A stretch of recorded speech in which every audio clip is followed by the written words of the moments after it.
You ready to go, Dan? Okay, fire us up. Okay, thank you. I'd call the McHenry County Planning, Environment, and Development Committee meeting for November 7th to order. We'll roll call. Carolyn Campbell. Here. Adam Mahler. Here. John Reiner. Here. Jim Kearns. Here. Carl Kaminsky. Here. And Larry Smith is here. So we have a quorum. We'll move forward to the approval of the minutes for the October 3rd meeting. Could I have a motion to approve the minutes? Moved by Carl, seconded by Jim. Any discussion regarding the minutes from the October 3rd meeting? Seeing no discussion, we'll go to vote. All those in favor of approving the minutes, say aye. Aye. Opposed? Minutes are approved. We'll move on to public comment. I don't think we have anybody here for public comment. You gonna check that for me, Scott? Thank you. No public comment, sir. No public comment. Okay. We're moving right along here today. So members' comments. Do we have any members' comments this morning?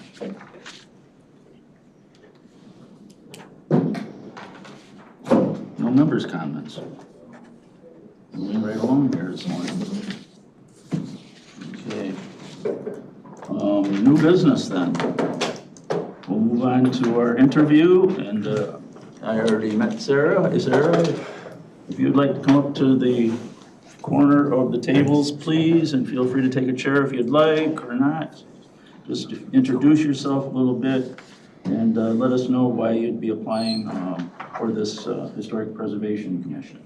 Okay, good morning. My name is Sarah Metivier Schadt. I'm a lifelong resident of McHenry County, currently residing in Harvard. I was appointed to the Historic Preservation Commission in fall of 2019, I think. So I've been serving on the HPC for a while, and over the summer, Renee let me know that my term was about to expire and I needed to reapply, and I completely forgot to do it. So in the meantime, a couple of other people applied, but I kept my eye on the listing because I wanted to remain involved with the committee. I am a real estate agent specializing in historic properties. I also coach the intercollegiate speech and debate programs at both MCC and Prairie Ridge High School in Crystal Lake. I care a lot about preserving history through buildings because they're something that we can all see and experience. I mean, you can go inside history and look around, and that's not something that, a lot of, we don't run museums or anything like that, but we can at least preserve the history of the county by keeping historic buildings alive and visible. And one of the things that we talked about in previous years in the committee is how do we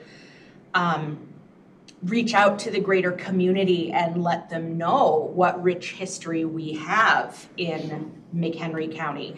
And so we had the idea during the pandemic of, we were talking about, well, could we do a driving tour? Could we do a house walk, something like that? Well, no, because COVID, but we put together the idea of making some videos with the owners and caretakers of some of the properties that we've already plaqued. We completed one of those videos and others were in the works when I left the committee. So that's something that I would be looking forward to continuing with the committee and just getting the word out to more of the community about what great things we have to see and experience in McHenry County. Thank you. So I didn't realize you'd been on the committee, my fault. Oh. Do any of the committee members here have a question for the applicant? Go ahead, Carolyn. Well, I did, but you already answered it. Oh. So I'm going to go ahead and say I did have a question for you. Sure. And really got to what you're talking about right now is, being part of different groups, we're all different interests or whatever, and you go to these things and it's a lot of times it's the same people over and over again who support something. And my question to you was, how do you get more people in the community to understand what we have here? And I know this is the commission as opposed to the historical societies. I think they're coming up on their 60th anniversary. I don't remember. They're having an anniversary coming up, and it's an event that they're having. But how do you get more people interested in history here in the county and reach more people, not just the same people who show up every year? Right. That's another thing that we have been talking about on the committee is, well, why we've got these, not only the McHenry County Historical Society, but also many individual towns in McHenry County have their own historical societies. Why don't we communicate more with these groups and network with them and work together to spread the word? Because, you know, we can plaque properties until we're blue in the face, but if nobody knows about them, what good does it do? And so we really need to get our name out there in the community and let people know what we've got. So you live in Harvard? Yes. Okay, I'm sorry, am I right? Go ahead. What happened to the Coventry House? I thought Harvard annexed that in, and do you know? What mistakes were made there, huh? I think we had a lot to do with that because we stopped them.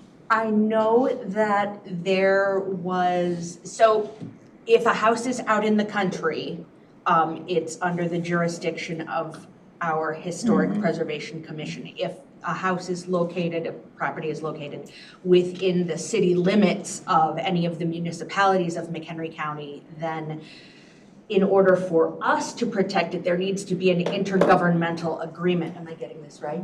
Okay. There needs to be an intergovernmental agreement between the county and the municipality. And my understanding was, and please correct me if I'm wrong, Renee, that the city of Harvard wanted very much to redevelop that parcel, get it bought, get it used by somebody, and they didn't want anything to be standing in the way of whatever potential buyer of that property using it in whatever way they saw fit. And so it just wasn't in the city of Harvard's interests. And a team, like maybe a year ago or less from the HPC, went out and actually toured the the Coventry property there, and it looked like, in a lot of respects, it was so far gone that it would be very hard to preserve at this point. I drove by there with a heartbreaker. Yeah. 2 years ago it was bad. It wasn't, It didn't just get bad in the last 2 years. Yeah. It's been bad The for a while. fascia and the roof started, and then that's it. Shame. Yeah, it all started, and as you said, it started with the owner and legal issues and possible buyers that didn't want to interfere. Yeah. So, anyway. Jim, do you have something? So that answered part of my question. That was one of my questions. But you know, the deterioration through neglect of properties, you know, essentially your group has no funding to do that. Do you have any ideas of things that your group could do, combine together with other groups to obtain funding or federal grants or something to save some of these buildings? You know, the landowners, it's very costly for them to do this, to save these properties. And they don't want to put them under the historic preservation for the fact that, and they don't want to be forced to put them under because in instances, they're going to let it just deteriorate and fall apart if you force them. Yeah, that's a problem. So what are some ideas that your group could possibly use for obtain funding or? That's a problem that we've been facing and talking about very recently with the purchase of the property in Spring Grove with the barns and I forget the name of the property. Hatch Farm. And the owner of it was happy to preserve the property if he could get some kind of favorable dispensation from the board on some other projects of his, I think, and that's not the way it works, unfortunately. So with the help of one of the HPC board members who's active with the McConnell Foundation, he was able to sort of help orchestrate the removal and relocation of the most historic parts of that site to another place. But yeah, that is going to take a lot of money. And if we had, not if we had funds ourselves to give away necessarily, but if we had resources where we could hook potential property caretakers up with them and say, look, if you preserve this property, here are organizations and resources that can help you, that would be fantastic. I don't know very much about grants and who might offer them for historic preservation. That would be something that we should definitely look into. And I assume those grants would probably come from state or federal sources, but I don't know what exists. And it's the sort of scale where we can't just, do a GoFundMe campaign or a bake sale to raise funds to move the historic barn. Okay, that's, okay, thanks. Another idea that we've had is the idea that one of the resources we should offer on our webpage is not only resources for people who want to protect their own and restore their own historic properties in the form of grants and things, but also a list of contractors and other service providers who work on historic properties and do restoration work, so that if you have a gorgeous old house with a tile roof that's been around since 1903 and you need somebody to repair your roof, well, you can't just call any roofing contractor because not everybody knows how to deal with clay tile roofs, for example. So to have a list of area contractors that do historic preservation work would be super useful for old house owners like me. Anyone else have anything? Okay.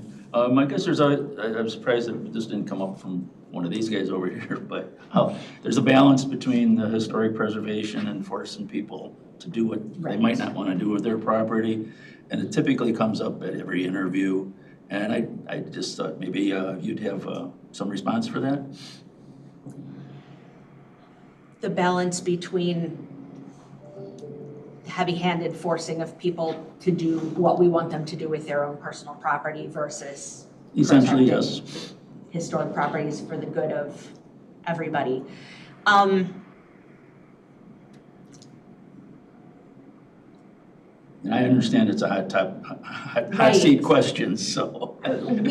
We can't force anybody to do anything, and I don't think that we want to live in with the kind of government where the government can dictate exactly what you do, everything that you do with your private property. I think that really our only means of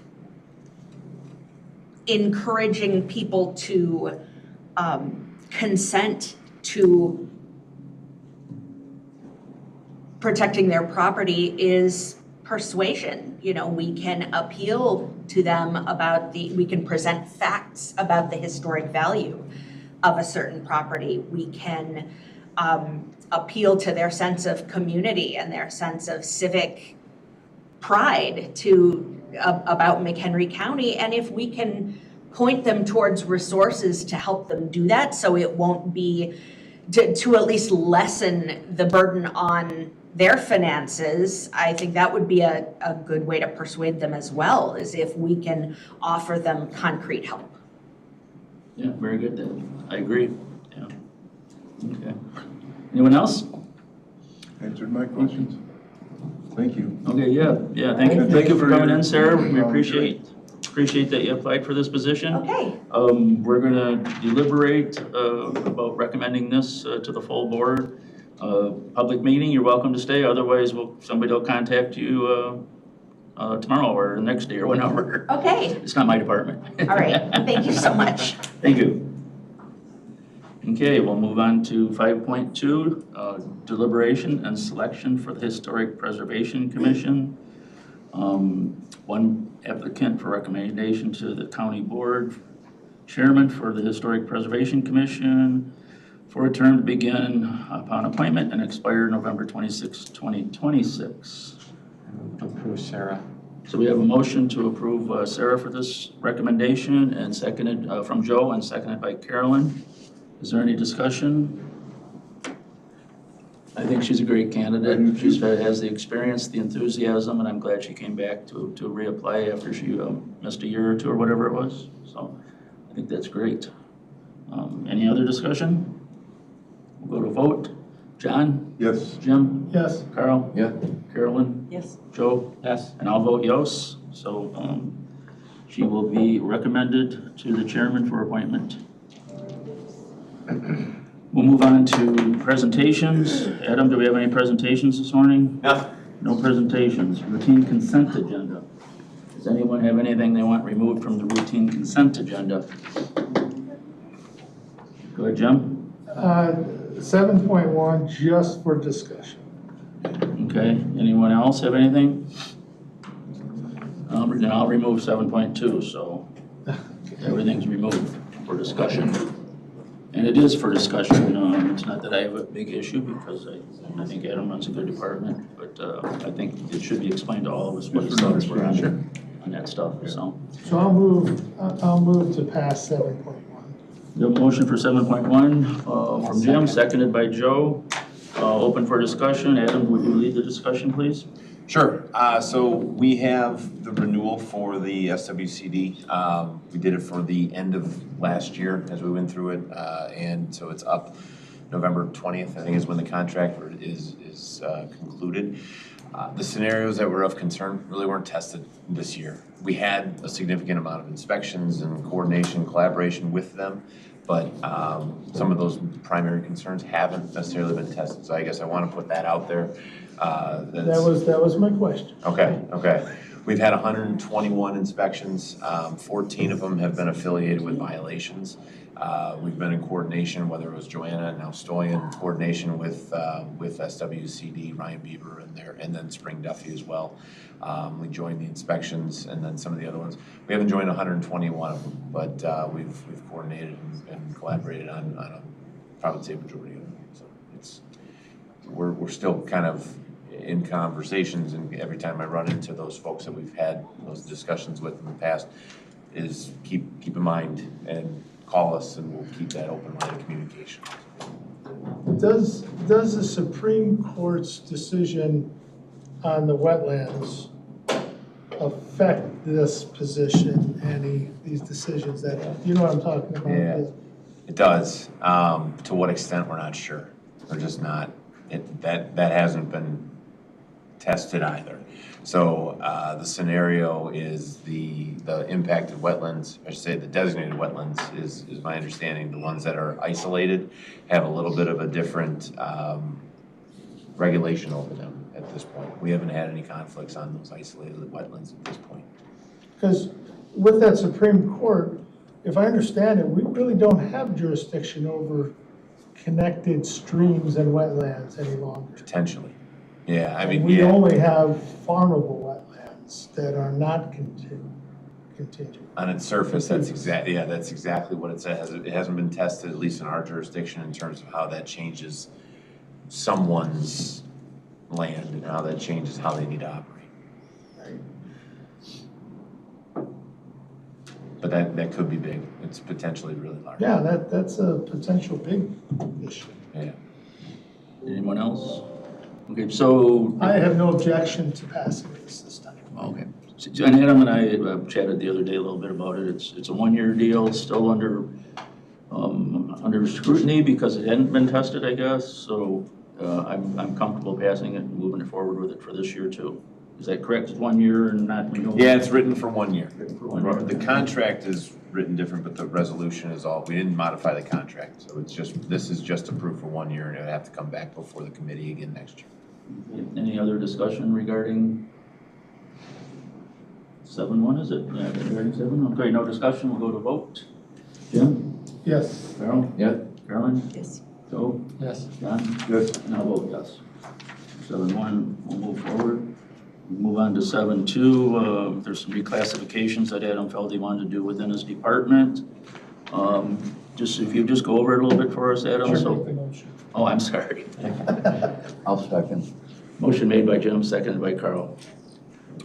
Any discussion? Adam, would you lead the discussion? Yeah, no problem. So we have an opening, congratulations to Stoyan, moving up into the chief stormwater engineer, but that leaves a vacancy with us for the, right now is water resources engineer 3. The way the department, the way that division is structured is we have 3 engineers, a 1, a 2, and a 3. Our goal is to remove those classifications and just have 3 engineers, 1, 2, or have 1, 2, 3 engineers with those 1, 2 level and 3 levels, those classifications being assigned based on the experience and credentials of that individual person. So we could have 3 1s, 3 2s, 3 3s, or a mixture and combination thereof.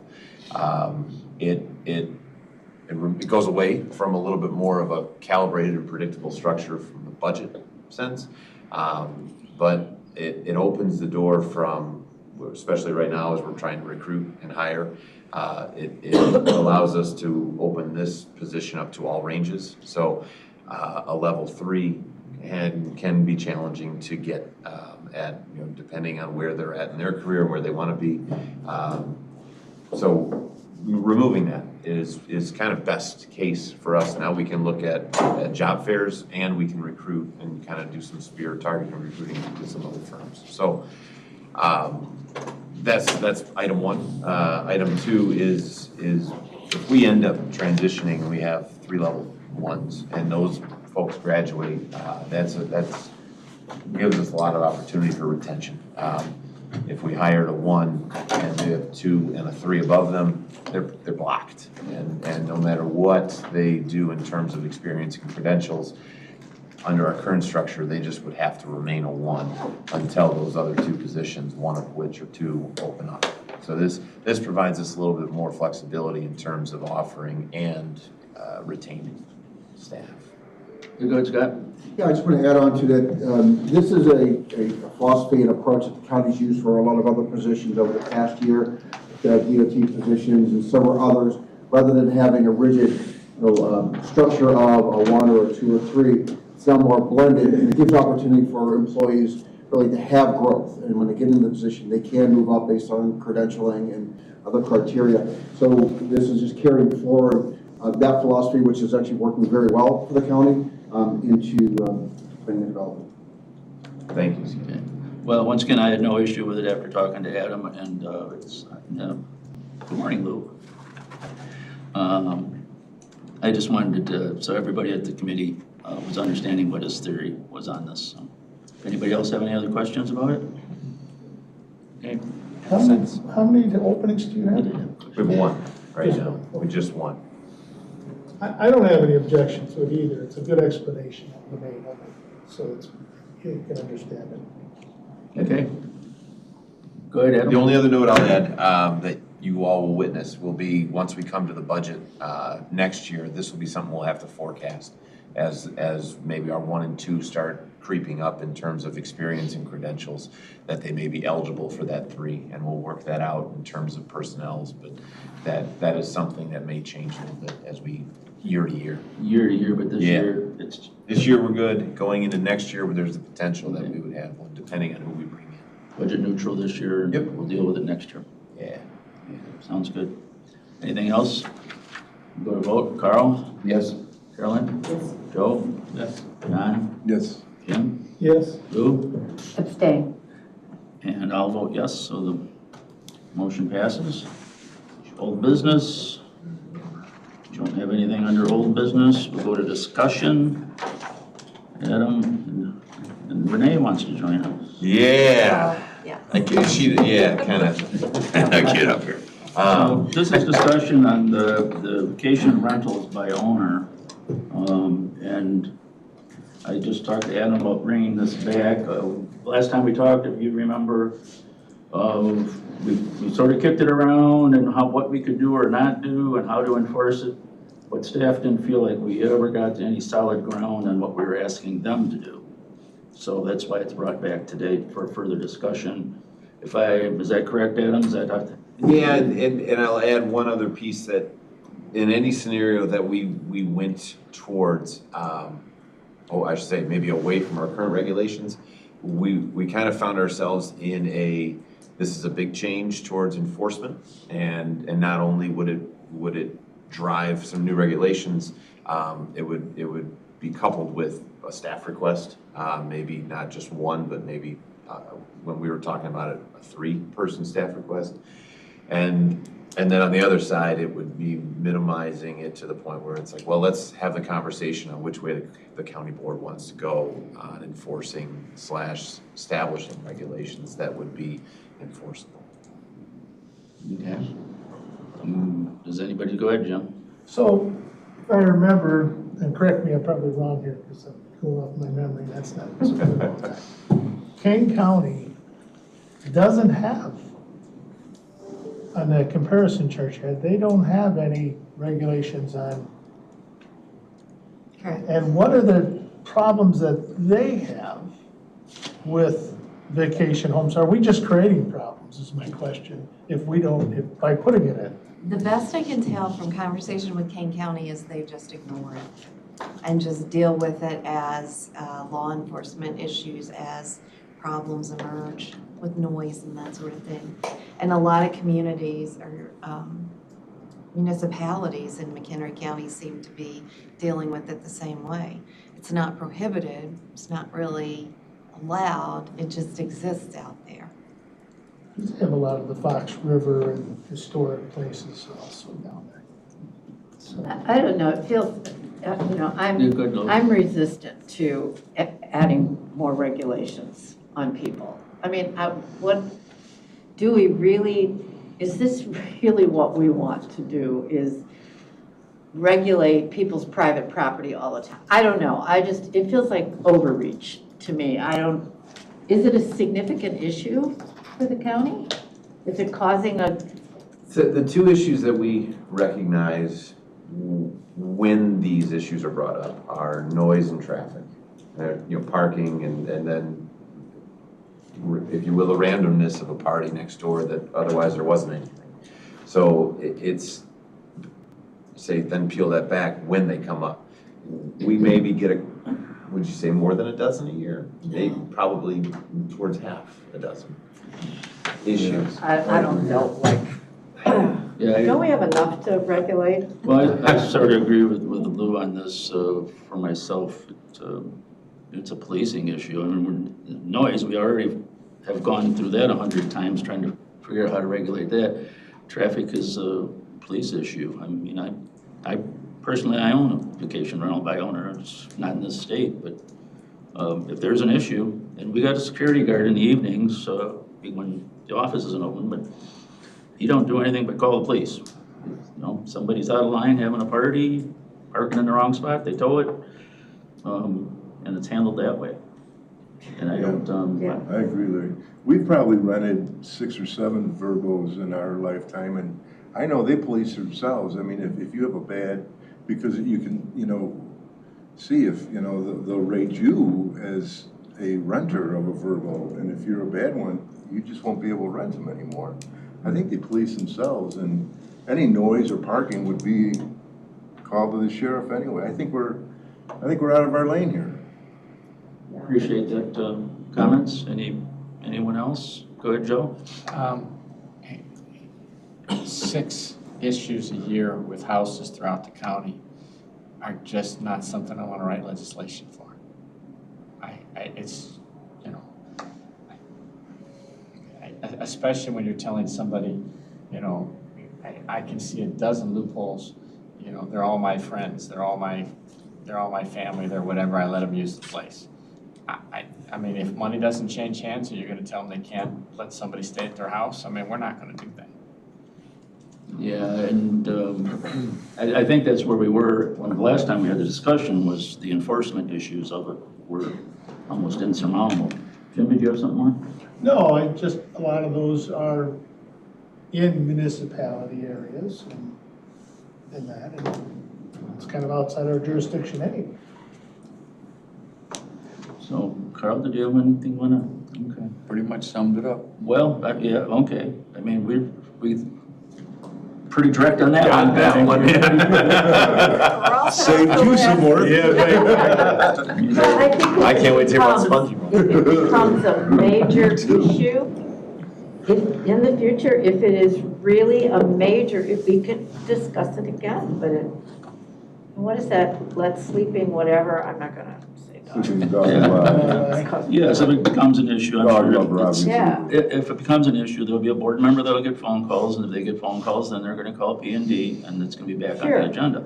But for right now, we're not seeing it as a major issue, and it seems like the consensus is to leave it as is.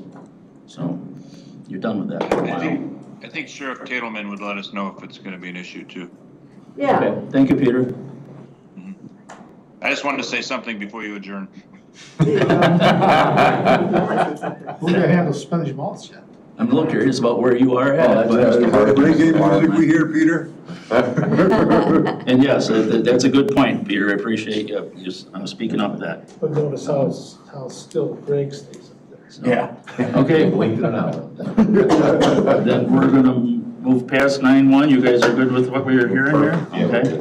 Thank you. We'll move on to the 10-1 discussion, and we're, Scott has some new news about Spongy Moths and what can or cannot be done regarding that matter, or how we feel, what direction this should go. Well, I don't know if we'll be in that level of detail. I know this is what you've been waiting for all morning, so I'm very pleased to be here to talk about Spongy Moths. I do want to just say that I went to the, as we affectionately call it, the Moth Camp 2 weeks ago in West Virginia, and it was a fantastic conference. I learned so much. There was a lot of great information. A lot of great equations were put on the board. I mean, it was real deep into the weeds. But I had a lot of great takeaways and learned so much more about Spongy Moths than I ever thought was possible. But that was great because now we have a much better understanding at the staff level as to what this issue is and what can be done. I won't go into all the gooey details because I've got pages and pages and pages of notes. don't do that, Scott. But let me just say, so what's relevant to McHenry County? A lot of time was spent just providing updates from state by state of what they're doing, what their numbers were, what they've seen, and I'll tell you, it's a bad problem all around. Every state that was reporting a banner year, as one described it, as far as just the populations. Wisconsin in particular had a pretty substantial explosion, but on July 2nd, they had what was called a moth blow. Major winds in Wisconsin carried Spongy Moths down the state, and they had a southern Wisconsin outbreak. When they put the maps on the screen, you saw that southern Wisconsin outbreak. It crossed the state line, and guess who was right across that state line? McHenry County. So yeah, that was a major point of conversation on a few of the sessions we went to. So we know that our numbers are going to be bad. We don't have the data yet, and the Department of Agriculture is still compiling our traps, but we know our numbers are going to be bad, but they're bad everywhere. So one thing we know is that the population does go through cycles. So a bad year is often followed by, a population crash. That's yet to be determined if that's going to happen. I think there's a lot of hope that that's going to happen, but I can't report that that's the expectation. So, but really comes into then treatment, and most of the participants were state agencies that have hundreds or thousands of acres that they're treating, and there's various treatment methods. BTK is something you heard about, which when you spray it at the right time causes the moths to ingest it, and then it kills them. There's other things like mating disruptors, which does exactly that, so they can't breed. And really, it comes down to the timing. And I learned a lot about experiments on single tree treatments, that if you have one tree that's infected, what you can do, and there's different injections, or whether it's in the soil or in a tree, that can help. Some are successful, some just don't work at all. So we have a lot of great information on what homeowners can do. One of the major takeaways is really what can the county do, or what should the county consider? Well, first off, when we look at spraying, there's a scale that's required. If you have 1 acre, that's probably not going to be cost effective to spray. I was looking at other programs. A good example is Roscommon County, Michigan. They do have a spray program for residents. It's a cost share where residents participate. They pay for about half of it and the county pays for the other half. But it's a minimum of 40 acres. So either you have 40 acres or you aggregate 40 acres of your neighbors, or you're adjacent to a state spray block. But the whole thing is you need to have a continuous piece of property. So when we look at any program, we need to think in terms of the scale of the parcel or parcels. A few acres here and a few acres there is not going to be cost effective. If you get 40, 50, then you have something that you can leverage. And there's different approaches that when we get into it, and I expect in December to have the data. Nancy Johnson indicated she will have our traps compiled and we'll be able to report specifically on our hotspots. But if we consider programs, there's a few options. There's, the county can take the lead and cover the costs. There's cost share programs like Roscommon, Michigan. And there's also, too, the county can go out to bid on behalf of the residents, have a bid in place, and if residents want to get together, they can take advantage of the procurement process, which hopefully would be a little bit more favorable in pricing, and maybe jump onto a county contract. All we would do is just the procurement and make that available to our residents. It would be at their cost, and it would be at their them to drive it. So those are some of the options that we're considering. If it's a small area, as I mentioned, there's some research on injections to the tree or to the soil. So some do not work, others appear to have good results, but that's actually still rather new. And depending on who you ask and depending on what's used, that some will say that's actually a waste of money. The state of Pennsylvania, one of their agencies, has done a really good experiments on that, and they've recommended a couple projects that they saw, or products that have a very good favorable result, and I have that. And that's another thing, that if the county wants to just even bid, maybe we can bid that type of treatment if we have local tree service companies that do that type of application. Not everybody does, but if it's available, maybe we can include that on a bid if the county wants to go in that direction. So that's really a high-level update. Like I said, it was really eye-opening when he talked about that southern Wisconsin outbreak and that effect. I expect our numbers are going to be pretty bad. That's going to be part of it. It's mostly going to be in the northern McHenry County area. But as you recall, the residents that were concerned were from the Marengo area, the Bull Valley area. I did have a resident contact me from the Spring Grove area, which kind of ties into this southern Wisconsin outbreak. So that's what we know so far, and we look forward to more data and hopefully a good map to show you where those hotspots are, and then we can talk about what the county wants to do, if anything, regarding a spongy moth program. So did Wisconsin, particularly like Walworth County, do anything regarding spraying that you know of? Not the county that I know of. The state of Wisconsin, the Department of Agriculture is on the front end of this. But with the outbreak, it was too late. My understanding is they weren't able to do anything about it. Wow. Okay. Carl? If memory serves me right, when we started the discussion, it was getting to be where the snow was just, melting. Yes. And the emphasis was on timing. Yes. So we're dealing with a narrow window if I'm adding it all up right. A very important point, and that's absolutely right. When this issue came to the committee, it was pretty much too late in the game to do anything. Our timing is, if the county wants to do anything, we're still in a good position. Actually, we'd be working with the state of Illinois on their timing because we're in the same region, and our hatch obviously would be consistent with what they would plan for. So we would probably put together, if we get direction from the committee, we could put together a program in January, go out to bid, or see if we can't use the state bid because they get pretty favorable rates, but they're also doing much larger areas. And really, our spray would probably take place, depending on the weather, maybe latter part of April into May, even into June. But that's all, once again, it's timing based on the hatch. You can't spray too early because then your product washes away if the caterpillars don't hatch. If you want to time it when they emerge, so when they start eating. And also, too, you want to time it when the leaves are on the tree. And that's one thing. Some states reported that they had the spongy moths hatch, but the oak trees were still just coming out of bud. And so there's nothing to spray. So there's a lot of variables that go into it. I can't predict what the spring is going to be like as far as the foliage coming out and as far as the hatch.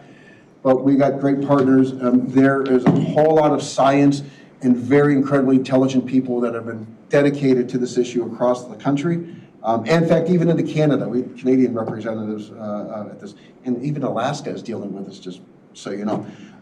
So I think that when we come into whatever we're going to do, we're going to be in a good place. Nancy Johnson, whom you've met, she is certainly one of the well-respected leaders on this issue, and she's a great resource for the county. Jim, did you have something? We had talked about possibly setting funds aside for this. Do we have to do this officially as a board, as a committee? So the current budget, there's nothing set aside. If the county wants to move forward with a program, we would obviously handle that like we would others. We would do maybe an emergency appropriation and try to dedicate funds from another source, but there's nothing specifically carved out. There's not specific dollars that say spongy moth on them, but I think that there is sufficient numbers in the contingency fund that if we wanted to do something, we could. That having been said, I as Scott said, we learned so much. It's a problem. I really would kind of recommend that we commit our time to coordinating joint purchases rather than funding any kind of purchase. That would be my initial recommendation. And Scott and I did have this conversation with Chairman Bueller just yesterday morning, and I think that's sort of where the chairman was like, if we're going to get in this game, let's use our professional purchasing power and coordination efforts as our contribution, our communications efforts as our contribution, but not actual dollars. That's just, I think, where the chairman was leaving his position. What makes this challenging, as I mentioned, there needs to be a scale. When you have a spray block, you need to have a certain size, because what is discussed quite a bit is what's called the edge effect. So when you have a spray block, and I'll use my tablet as an example, and you spray this area, you have the border, and you don't have as much spray on the border, but then you have adjacent parcels that aren't sprayed or aren't treated. Well, spongy moths do not know the property line. They don't know where the block ends and where it begins, and they'll move. So once you spray, and then that product works its way through, maybe you impact the population. That's not to say others will come in. So that edge, really you'll see spongy moths moving back into it. You may treat the center of it, maybe do a good job for that season, but the problem is we're an infested county, we're a quarantine county like many others, and all you're doing is you're impacting that immediate population for that year. The goal is you keep the leaves on the oak trees, and an oak tree can withstand a year or two of defoliation, unless you have other stressors such as a drought or anything. But you're just really hitting it year to year, and that's what makes this problem and this issue so challenging. So, do you think that it's worthwhile to have conversations with our bordering counties on this issue? Like there isn't some kind of agreement that we have this cohesive plan, because you're right. They don't say, oh wait, we can't go back to McHenry County now because they are migratory, and so the coordination, would that also include municipalities? To buying is probably better the more you have, the more people share those expenses. Yes. Because you can't, right, and first of all, you're the Baron of spongy moths now. We should give you a degree or something. A plaque of something. I know. A Look how much little we, help hit or something. but look how much we've learned. To your question, it's a partnership, and there is that economy of scale, and the more that you can get together to do, you're gonna have an impact on the population. Working county to county really doesn't do anything, because we're not spraying the entire county, right? You're only spraying limited tracts within the county. To give you some sense of scale, statewide programs there are maybe doing 20,000 acres or 40,000 acres, over the entire state. So, you really just, it's very, very targeted, but you want to have that scale in order to make it cost effective and to really impact the population. We would certainly welcome partnerships, and anybody who wants to participate. I think that is a service that if we move. And you do it within that hotspot area. Well, we're also dealing with private property as well, so we can't just go and spray somebody's private property.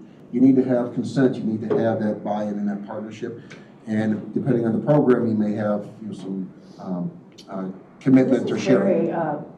This is great. So one thing I learned that was really concerning, what we heard in the past was spongy moths, we know that the males can fly and the females don't. That's the European spongy moth. There's the flighted spongy moth complex, which are the Asian spongy moths, which are in the country, they're not in the county that we know of, but the females can fly. And I know, so you're thinking, You gotta close the border. right?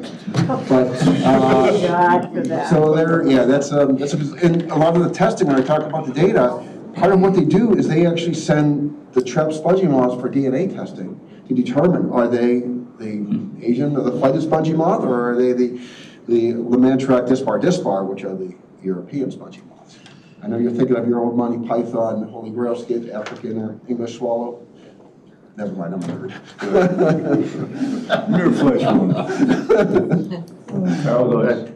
So, you had mentioned, yes, counties don't have a program, but, okay, put that aside, your counterparts, if I may, with Lake County, Boone County, up in Walsworth, Kenosha, do you have their contacts to get the ideas of what they're looking at and how they may approach it, that maybe we can combine our efforts to do a better deal? And that would be the intent, is really to reach out, especially with Walworth County, since they were in that hotspot because of the moth blow, as they described it, to see what they're doing. But, I think, it would behoove us to reach out to other counties, because if we're dealing with this issue and it's an explosive population, I'm sure other counties may be on their radar as well. So that would be part of our due diligence.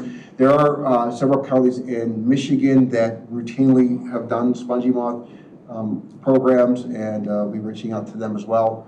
Because they may have, a great idea on how to raise revenues that we may have not thought of. It's, the one that I referenced, it's a cost share program. So, they're happy to get people to participate, but there's a cost to that private property owner. And then our plan will be developed based on the data that you will get. And that'll tell us where we're gonna target, what we can do. Yeah, on the premise that these are the European spongy moths, that the females don't move, so wherever they lay their eggs, they're gonna stay in the general population. But, as I mentioned in Wisconsin, the moth blow, because when they're caterpillars, just like sometimes you'll see like a spider web, they'll lay a string, and they can actually move that way. They in Wisconsin, they were saying the spongy moth population moved 200 miles because of this wind event. It's interesting because when we were traveling, we came through a part of it was ugly. It was the trees were webbed. It was creepy. It was like a science fiction movie. I'm not kidding you. It was ugly. So go ahead, John. Yeah, I've got a few points. Do you know how long spongy moths have been around? Is this something that they've been around for 40,000 years? 1923. So we're dealing with 100 years of spongy moths. In this area? No, in the United States. In the United States. Okay. Yep, so over 100 years. The Slow the Spread program, which you may have heard about, and we are outside of that. We're infested, so it's just to the west of us. That program's been around for 26 years. Really trying to really do that, slow the spread of, you know, the Spongy Moths as they move west. And then they get a 200-year or 200-mile blow, so that's it. Right, So- you know, and I know it exists because I remember telling you guys when I went up to Oshkosh, there are pockets there, every tree was fully, I mean, they had no leaves on them. But again, I almost feel like this is a wave, you know, coming and going. And were any of the conservation people there or the forestry people there or anybody that represented like, or had concerns about the other animals that eat the spongy moths? Most of it, and I think with the conservation district, as they talked about the cascading impact of, you know, when you spray BTK and you take out the population, the effect it has on the food chain. There was not much discussion about that. Mostly it was focused in on just the So mostly proponents, not opponents. Of spraying, yes. Yeah.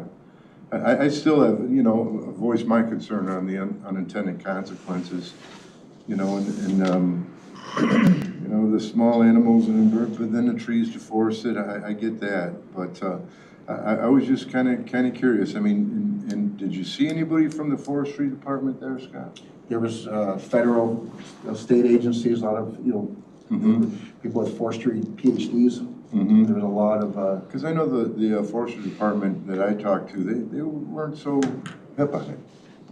Well, the ones at this conference, like I said, the intent was really to talk about what programs they were using to, doing various treatments to either slow the spread with that program or looking at eradication or just trying to mitigate the populations. I think I like Peter's idea of, you know, maybe helping with our power and helping the private landowners help themselves, but as a county, I don't see us, but I'm only one, but I don't see us spending a lot of money for something that we don't know the downside of spraying.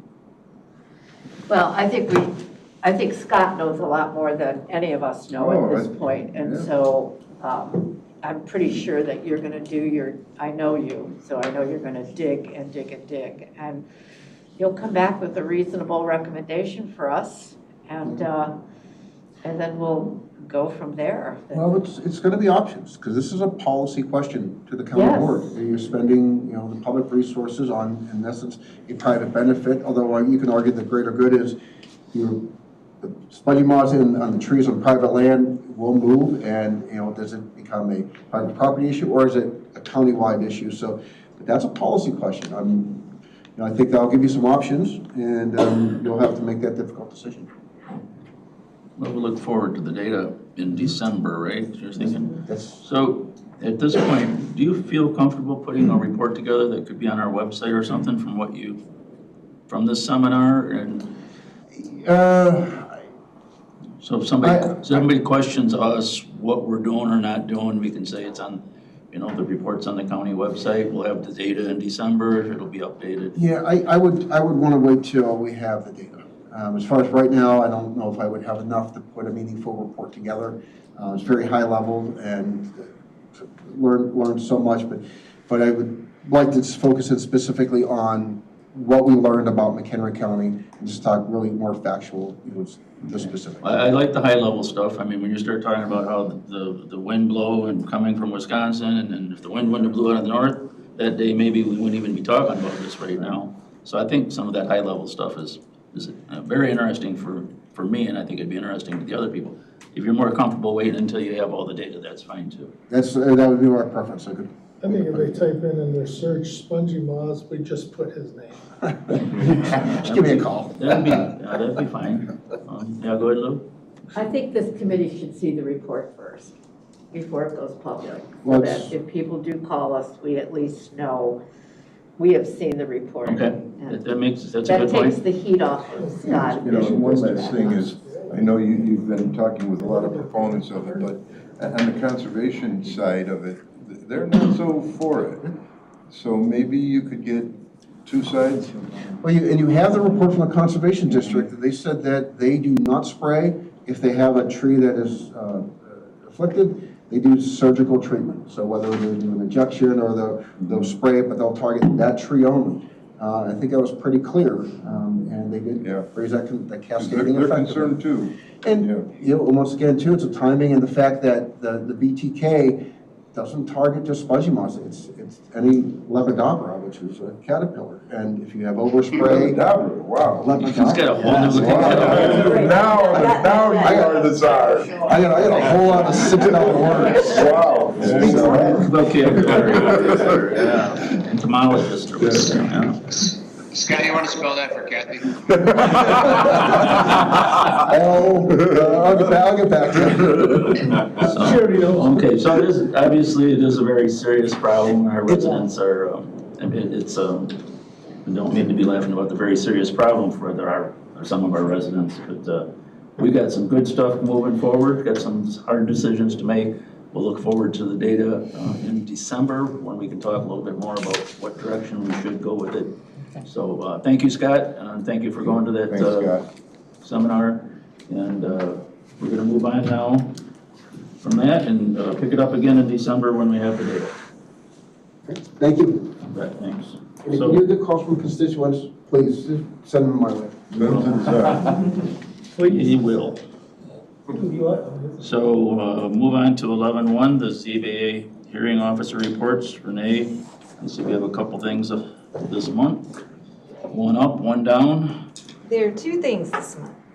So the first one is the A1C to A1C. It's just a renewal of a conditional use permit for an excavation business on Alden Road with outdoor storage.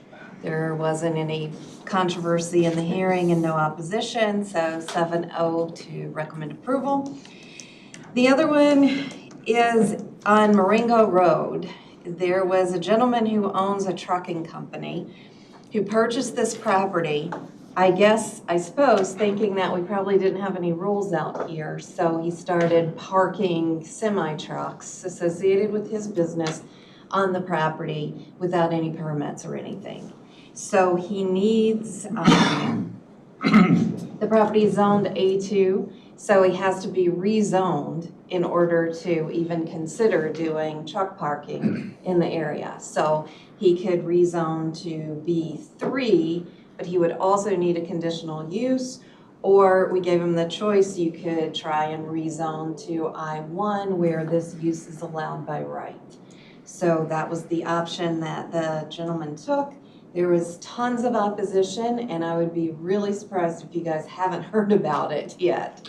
So if you haven't, I'm sure the neighbors will be reaching out to you. So we do have a zoning enforcement case going as well.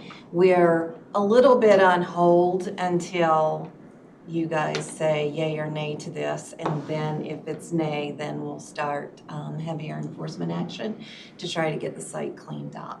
But the neighbors have been very vocal and complained. So that one went 6-0 denial. But just remember that we are required to write the ordinance in the affirmative. So when you vote, you'll have to keep that in mind. So we would vote no. You would vote no. But often people get confused because they think they're voting with the ZBA who recommended denial. It would be instinctive to vote yes. Perfect. You go ahead, Jim. I attended that meeting that she's talking about, and that's a disaster waiting to happen if we were to pass that as a board. In what way, Jim? Well, industrial, he can do anything there. He can put a gas station up if he wanted to. He can run anything on that property. He's already he still has, I went by yesterday, still got trailers and tractors in that. And there was so much opposition to that. And unlike Hampshire, who just zoned into McHenry County last month, annexed into McHenry County, they didn't listen to the residents at all in there because it was a village zoning in, and they're gonna put big trucking outfits and industrial right up to McHenry County's housing. We have no benefit because they're all in Kane County, they're not in our county. So we need to listen to our residents in McHenry County on this one because there's no place for this. What he intends to do, and this guy This guy wasn't even, he didn't seem like he even has any intention of following any rules when he was up there, the questions they asked him. He has no intention to even follow the rules once he gets the rules, I don't think. So is there any other I-1 around this up there? You know? No, there's nothing. I mean, I'll look at it, but I just was curious. Okay. Yeah. Thank you for your report. And, or you have something else? Two things.